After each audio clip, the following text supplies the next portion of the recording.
जिंदगी के बाद मौत और मौत के बाद क्या, इस बात को लेकर कई तरह की बातें हम सबके सामने आती हैं।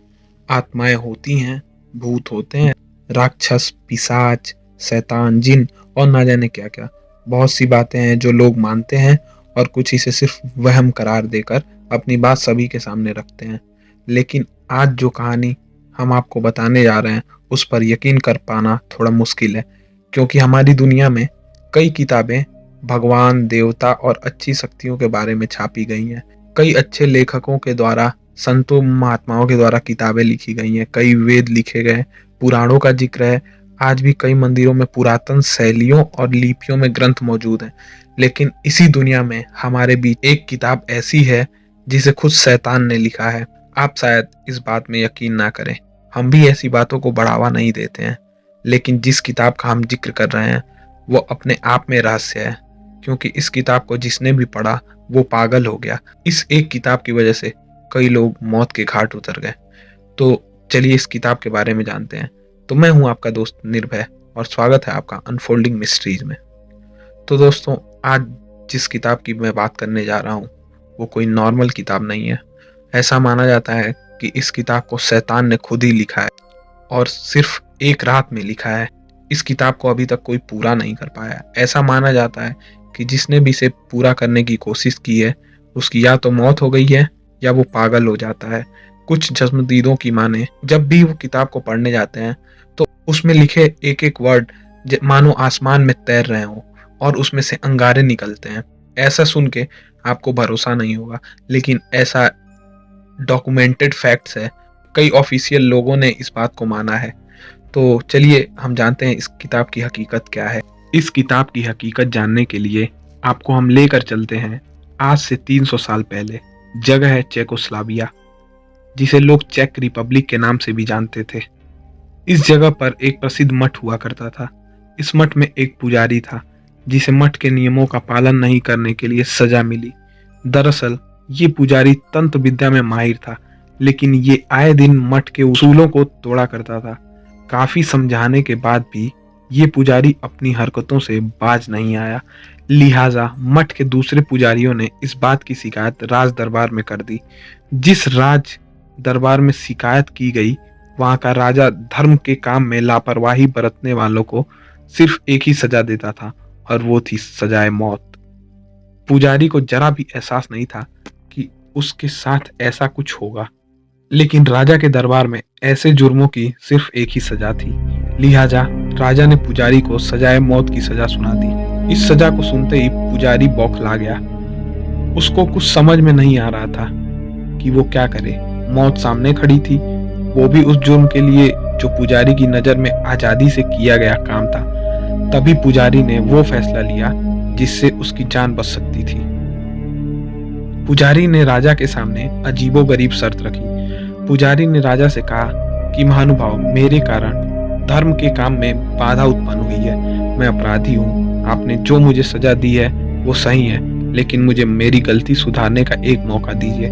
पुजारी ने राजा से कहा कि महोदय, यदि आप मेरा जीवन बख्श दें तो मैं अपने इन्हीं हाथों से एक ऐसे ग्रंथ की रचना करूंगा जो आने वाली सदियों तक ईश्वर के किए गए कामों को रोशनी की तरह प्रकाशित करेगी। इस ग्रंथ से ईश्वर के साथ साथ आपकी छवि भी पूरे विश्व में प्रकाशित होगी। राजा धार्मिक प्रवृत्ति का था। राजा पुजारी की बातों से प्रभावित हुआ और कहा कि हम तुम्हें आखिरी मौका देना चाहते हैं। लेकिन राजा ने भी पुजारी के सामने एक शर्त रखी। राजा ने जो शर्त रखी वो भी एक अनोखी शर्त थी। एक तरफ पुजारी था जिसने अपनी जिंदगी बचाने के लिए उस ग्रंथ की रचना करने की बात सामने रखी, जो राजा के दिल में घर कर गई। लेकिन राजा ने जो शर्त पुजारी के सामने रखी उसे सुनकर आपको लगेगा कि राजा को किताबों से ज्यादा पुजारी की जान लेने में दिलचस्पी थी। फिर भी राजा ने कहा कि वो पुजारी की जान बख्श देंगे यदि वो उस किताब को जैसा उसने कहा है उसे एक रात के अंदर ही पूरा कर दे। यदि सूरज उगने के बाद तक किताब पूरी नहीं हुई तो पुजारी को उसी वक्त मौत के घाट उतार दिया जाएगा। इस शर्त के साथ राजा ने सभा को बर्खास्त किया। पुजारी को किताब लिखने के लिए एक जगह दी गई। किताब लिखने लगा, लेकिन चौथे पहर में उसे लगा कि वो इस किताब को पूरी नहीं कर पाएगा। लिहाजा उसने एक बड़ा फैसला लिया। पुजारी एक पहुंचा हुआ सन्यासी था जिसे तंत्र मंत्र विद्या भी आती थी। तो उसने सोचा कि क्यों न ये किताब किसी ऐसी शक्ति के द्वारा लिखाई जाए जो एक रात में इसे पूरी कर दे। इस सोच के साथ उसने तपस्या चालू की और उसने एक शैतान का आह्वान किया। शैतान पुजारी के सामने हाजिर हुआ। शैतान के पास पुजारी गया और उसके पैरों पर गिर गया। पुजारी ने शैतान से डील की। पुजारी ने शैतान से कहा कि उसे सजाए मौत मिली है, लेकिन यदि वो उसकी ख्वाहिश पूरी कर दे तो अपनी आत्मा शैतान को सौंप देगा। डील अच्छी थी। शैतान को एक पवित्र आत्मा को कब्जा करने का मौका मिलने वाला था, लेकिन आत्मा लेने से पहले शैतान को भी वही करना था जो राजा ने पुजारी से कहा था। पुजारी ने शैतान से कहा कि वो उसके लिए एक किताब लिखे। यदि वो किताब रात भर में पूरी हो गई तो सुबह की पहली किरण के साथ ही वो खुद की आत्मा शैतान के हवाले कर देगा। शैतान ने पुजारी से कहा कि वो आंखें बंद करके आराम करे और सुबह तक इंतजार करे। सूरज की पहली किरण जैसे ही महल के चार दीवारी पर पड़ी, पुजारी की नींद टूट गई। पुजारी ने देखा कि एक बड़ी सी किताब उसके सामने रखी है। इस किताब का वजन इतना ज्यादा था कि वो उससे हिल भी नहीं पाई। किताब काफी मोटी थी, यानी शर्त के मुताबिक शैतान ने वो किताब एक रात के भीतर लिख दी थी। अब बारी पुजारी की थी, लिहाजा शैतान ने किताब देकर पुजारी की आत्मा अपने कब्जे में ली और वहां से चला गया। इस किताब की खास बात यह है कि यह कागज के पन्ने पर नहीं बल्कि चमड़े के पन्नों पर लिखी हुई थी, और वो भी किसी नॉर्मल चमड़े पर नहीं बल्कि गधे के चमड़े पर। शैतानी किताब में कुल 310 पन्ने मौजूद हैं और इस शैतानी किताब का वजन लगभग 84 किलो है, जिसे उठाने में 2 लोग की आवश्यकता पड़ती है। यह फिलहाल चेक रिपब्लिक के एक पुस्तकालय में सुरक्षित है। यह किताब शैतानी किताब डेविल्स बाइबल के नाम से प्रसिद्ध है।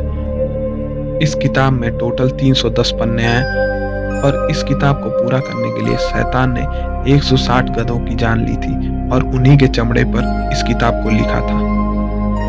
जब सुबह उठकर पुजारी ने इस किताब को खोला तो उसने इस उम्मीद के साथ खोला था कि यह एक कोई धार्मिक और अच्छी ज्ञान वाली पुस्तक होगी, लेकिन वो जैसे ही पहला पेज खोलता है वो आश्चर्यचकित रह जाता है। उस किताब के पहले ही पेज पर शैतान ने अपनी फोटो बना रखी थी और उस किताब के बीच बीच में शैतान ने अपनी फोटो लगा रखी थी और उसमें शैतानी ज्ञान भरा हुआ था। इस किताब में शैतान से जुड़ी सारी बातें लिखी गई थी। इसमें शैतान का बखान किया गया था, इसलिए इसे डेविल्स बाइबल के नाम से भी जाना जाता है। हालांकि पूरी दुनिया में इस रहस्यमयी किताब को कोडेक्स गीगास के नाम से भी जाना जाता है। इस किताब को दुनिया की सबसे खतरनाक किताब भी माना जाता है, क्योंकि इसे जो भी पढ़ा या तो वो पागल हो गया या मौत के घाट उतर गया। शोधकर्ताओं ने इस कहानी को नकारा है, लेकिन वैज्ञानिकों की माने तो प्राचीन समय में ऐसी किताब को एक दिन में लिखना नामुमकिन है।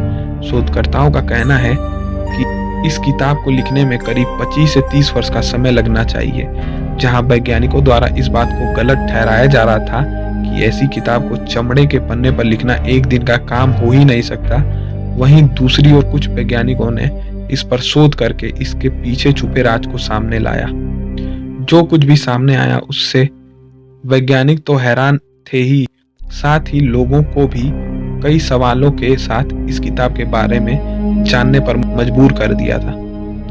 बता दें कि शोध में ये सामने आया था, यह किताब किसी एक ही व्यक्ति के द्वारा लिखी गई है, क्योंकि इसकी हैंडराइटिंग सेम थी और ये एक ही रात में लिखी गई थी, क्योंकि इसमें जो पहले पेज से लेकर आखिरी पेज तक जो भी कुछ लिखा गया था उसमें बहुत ज्यादा अंतर नहीं था। जबकि 25 से 30 साल का अगर समय लगे तो एक पहले पेज से लेके आखिरी पेज तक बहुत अंतर आ जाता।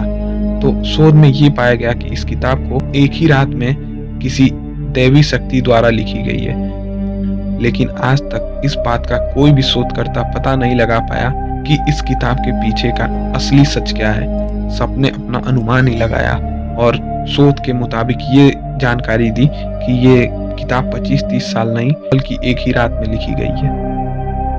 तो आप इस किताब को लेकर क्या सोचते हैं, कमेंट सेक्शन में जरूर बताइएगा। तो यही थी आज की कहानी। अगर कहानी पसंद आई तो वीडियो को लाइक और चैनल को सब्सक्राइब कीजिएगा। धन्यवाद दोस्तों, फिर मिलते हैं एक और नई और बेहतरीन कहानी के साथ।